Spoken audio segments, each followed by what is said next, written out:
好来，继续来看高雄桃园区南环台20线明霸克路桥的临时便道，当咧做道路装修的工程，民众赛车经过，看到一台喷水车出落边坡，是惊甲叽叽叫。加在46岁驾驶平安无代志，酒测嘛无酒精的反应。公路局特别来提醒着民众，目前是施工的阶段，若有经过要特别小心。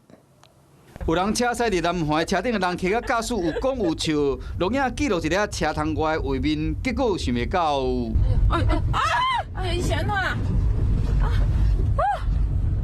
一个泉水车无设置驶甲变过驾驶甲人客，实在想袂到讲会看到这个画面，车顶所有的人拢着惊。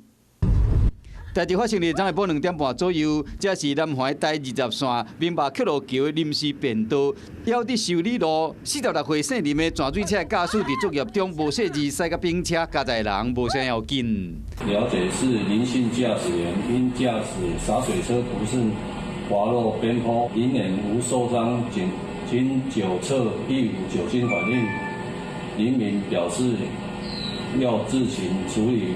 公路局说明讲，目前是施工阶段，铺道路的时间拍算伫1月初2到1月初5。民众若经过台20线架线到勤和明霸克路桥的路段，还有台2到林11线锡安山附近的路段时，拢要特别设置。这摆工程泉水车无设置并车加载驾驶，人无啥要紧，是讲真正好看到人惊一条。